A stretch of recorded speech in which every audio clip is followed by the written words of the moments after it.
I'm listening to a podcast there at the moment. It's an excellent podcast. If you have any interest in hip hop music, rap music, and the law, it's called Louder Than a Riot, and it looks at the intersection between the incarceration, the industrial incarceration of young black men in America involved in rap and hip hop and in the music industry and the industry itself. So it's the intersection of rhyme and punishment. It looks at a number of cases going back to 2001, 2002, where generally young black men, Mac Phipps and Bobby Shmurda and DJ Drama and other guys were jailed. They were involved in the rap hip-hop industry and they were jailed. Mac Phipps was jailed for manslaughter and he was sentenced to 20 years, or he was sentenced to 20 years. No, he was sentenced to 30 years actually, and at this stage he has done 20 years. I think he's got out in the last 12 months or so, but he's done 20 years in prison in the United States for manslaughter. And to put that in context, in Ireland, if you got a manslaughter conviction, you're probably looking at, I think, between 7 to 10 years. I think you'd probably serve maybe 5 to 7, something of that nature. This fella got 30 years hard labour, and he has spent 20 years in prison in the United States. Mac Phipps, very, very talented rapper, and I'm absolutely convinced that he shouldn't have been convicted of the offence and was not the guilty party. The video or the podcast looks at a number of other individuals like Bobby Shmurda and DJ Drama, who was involved in mixtapes and so on. But the fascinating thing is the massive number of young black men, black people especially, in prison in the United States. They form 33% of the prison population, when in fact only 13% of the population in the United States is black. So there's a massive disproportionate number of black people, especially young men, in prison in the United States. And the connection there between hip-hop and the music industry, drugs, criminality, the perception by the music companies, the perception by the police, the perception of white society of the link, the connection between criminality, drugs, cocaine, hip-hop, rap, and so on is fascinating. It's all gone into in fairly good depth in the podcast. The podcast is created by National Public Radio in America, and there is some fascinating questions explored in it. For example, some of the convictions were brought about by the lyrics of some of the rap songs, or the raps, the rhymes that the artists used, and what they actually put into their rhymes, into their raps, were actually used. The lyrics were used in evidence against them, which is remarkable, because obviously in any artistic endeavour, whether it's painting or poetry or fiction, you must separate the artist from the art. You must separate the writing, the fiction, the work from the person, and so on. So simply because somebody raps about certain boastful things that you might or might not do in society generally, it doesn't mean that your rap song, your rap lyrics is actually an admission of guilt.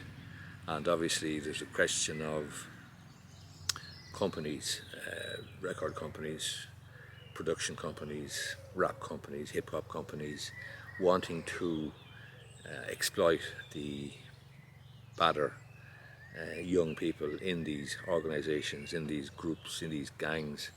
And obviously from the perspective of marketing and selling the songs and selling the image and so on, there's a phrase, the badder the better. In other words, the more violent, the more gangster your image is as a rap artist, the more credibility you have in terms of selling your stuff, selling your lyrics, selling your songs, your raps, and making a success, making a lot of money, then for the record companies, for the various companies that set up in the likes of Atlanta, in New York, in the west coast of America and so on. It's a fascinating podcast. It's called Louder Than a Riot. It's created by the National Public Radio in America. There's a good few episodes. I'm just checking here to see how many episodes in it. Let me see now. There is, say 10, maybe perhaps 10 episodes dealing with the likes of Mac Phipps. Mac Phipps was known as the camouflage assassin. That was his street name, and yet the prosecuting attorney at his trial made huge play on the fact that he was called the camouflage assassin, which the prosecuting attorney put into evidence as evidence of this fella's character and so on, when that was absolute bullshit. Also, the lyrics from his various songs, his raps and so on, there was bits and pieces taken from various lyrics to basically put together a composite of what appeared to be an admission of violence or predilection towards violence, a predilection towards murder and so on. Absolute nonsense. No other genre has seen the conviction of people on the basis of some artistic endeavour, some fictional artistic endeavour. And there is a huge element of the rap artist, hip hop artist, using their street cred, their gangster cred and so on. Now that's not to say that there isn't a connection between crime and between drugs and rap and hip hop and the industry and so on. And in one of the episodes, some young guy who was starting off as a rap, on a rap career as it were, just made the point that, he says, I want $5,000 to set up my own rap label, my own rap company. Where am I going to go? Like the Wells Fargo Bank? This is a young black guy, 18, 19 years of age, with absolutely no credit history, coming from really difficult, beat up neighbourhoods, neighbourhood and housing projects in the likes of Louisiana or New Orleans or Baton Rouge or on the West Coast or Brooklyn or wherever in New York. Like, where are these guys going to go? They're not going to go to Bank of America or Wells Fargo for a loan of $5,000. The reality is that a lot of criminal gangs in a particular city will actually will give the money, will loan the money to these guys to get started and so on. Some of them are absolutely committed to the music, and some of them obviously come from a gangster background and would have been selling drugs, would have been selling crack at a very, very young age. For example, that Bobby Schmurda fella was definitely involved in criminality, and yet he had a massive talent, and he was jailed for possession of firearms and under the RICO Act and all sorts of stuff. But the police view then in relation to his manager was, we can place guns on you if you continue to sign up these guys, because the success that these guys are having, the money that you're procuring for them with the management company deals and so on, that money is going straight back to buy guns and neighbourhoods and so on. So the police would have had a particular view of the industry of rap music, hip hop and so on. That's not to say they're all innocent or not, but you can't,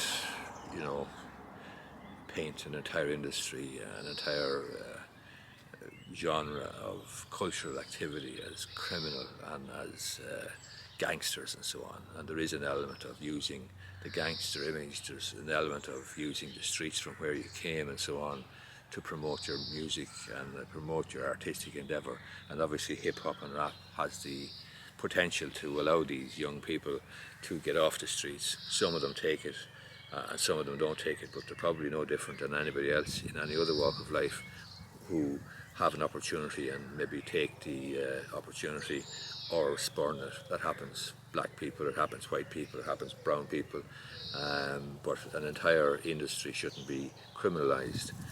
And if young people, young black rap artists or brown or hip hop artists are trying to use music using rap to get out off the streets and to make something of themselves, then they should be encouraged, not criminalised. Anyway, it's a fantastic video, or it's a fantastic podcast rather.